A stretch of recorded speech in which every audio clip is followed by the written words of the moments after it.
many of you know someone or suffer from alcoholism or addiction? There are 17.6 million alcoholics in America. How do you know that you or someone you love is not one of them? Alcoholism and addiction has personally affected my life. This picture of my cousins, my brother, and my sister was taken on December 24th, 2012. And that day was when I realized that something was wrong with my brother. He was 15 at the time. This is my brother over here. My brother Carter is extremely charismatic. He is really smart, athletic, fun-loving, and he is also very funny. However, when the disease of addiction consumed him, he was a completely different person. He was angry all the time. He was forgetful. He was uncaring. He was very he was in risky situations a lot, and it was really upsetting to see him like this. But most of all, it was really upsetting that I hated him for being this way. On Christmas Eve, my family has a tradition where the children get up and they read and act out the Grinch for the whole family. Carter could barely speak. He could barely stand up straight. He was slurring his words, and we all realized that he'd snuck outside to where all the alcohol was, and he had drank himself to the point where he could no longer function. It was completely obvious, and my mom ended up having to leave early with him, causing a huge argument and a scene. Christmas Eve was ruined. What started as a long year of disgust and hate changed the moment my brother's intervention began. One of the hardest decisions my parents made was the decision to send Carter off to a rehab center for adolescents. Because in these types of situations, you never know whether the addict will run or fight or go willingly, it is normal to hold an intervention and prepare for the worst. As my brother walked downstairs for what he thought was just another day of school, he walked into a room full of people that loved him and wanted to help him instead. My grandparents, my parents, my sister, and close family friends were all present. We all said something to Carter about why we thought he should go and what we hoped to see him get out of it.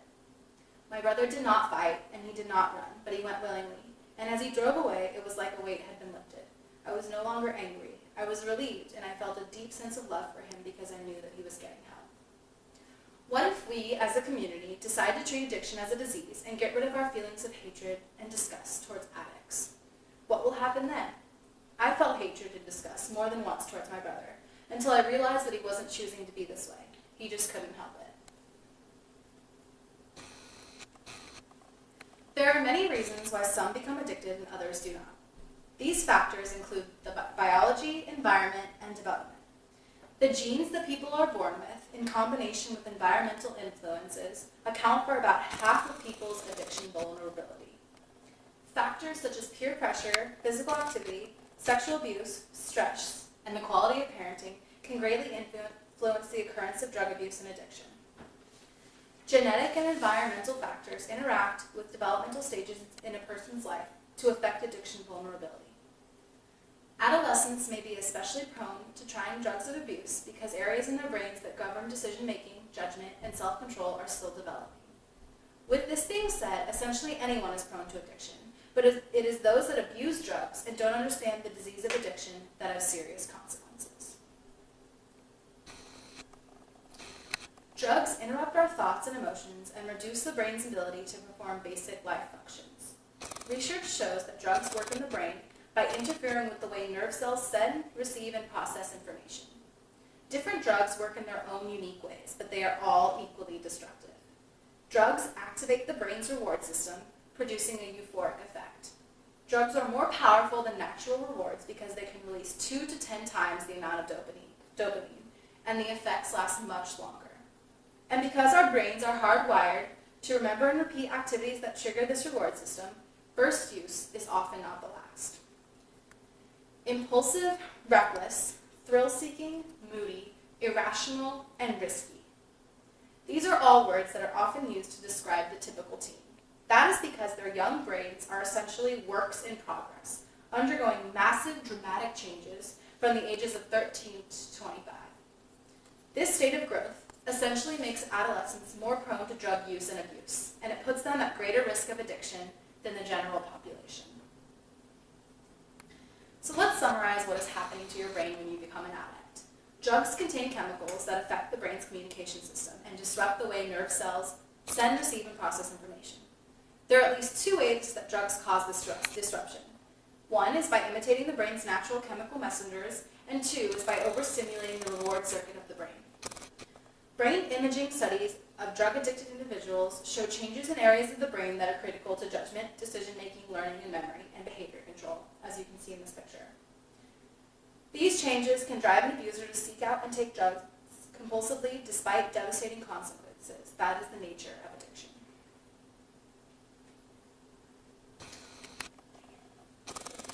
The months that Carter spent in the rehab facility in Miami were some of the most difficult months of not only Carter's life, but my parents' and my sisters and I's lives as well. I remember one visit, and Carter, my sister Jaden, and I were outside throwing the football around. I asked Carter why he was so sad to be there, and he told me it was because he was missing out on all kinds of things. And when I asked him what, he replied with my graduation. At the time, I was a senior, and I was just about ready to graduate. This was in May, and I was going to graduate in June. And I was really bummed out that Carter wouldn't be there.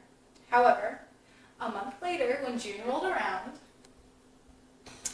Carter had earned enough points to leave the facility. So at the facility, they get positive points every time they do something right or something nice for someone else. And so that day, he was at my graduation. And so this is a picture of all of us. This is actually, this is the same picture that you saw at the beginning of us all on Christmas Eve, my cousins, my brother, and my sister.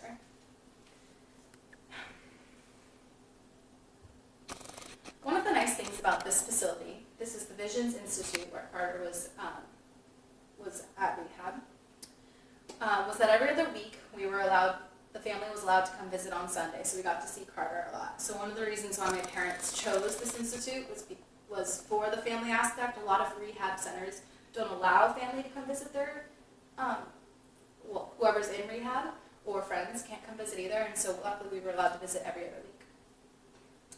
And I know that you're all thinking by looking at this picture that this is a really way too nice looking to be a rehab. But it is true that the place is really gorgeous, but it was in the middle of nowhere, which was essentially so the kids wouldn't run away. And there were also many rules to follow. And I'm not talking about the normal rules you get from your parents, like don't watch TV and do your homework instead. But let's put it this way, the kids that were at this facility weren't even allowed to go to the bathroom without asking for permission. So it was very strict. But don't get me wrong, though, this place is an extremely renowned facility, and it did a lot to help Carter. As Carter spent his months here, my family did some work of their own, and we attended a clinic at the Betty Ford Center in Palm Springs for a week over the summer. It was long days, filled with mostly sitting, but the one thing I took away from that clinic was that addiction is not a choice, but a disease. And that is the main point that I wanted to make today.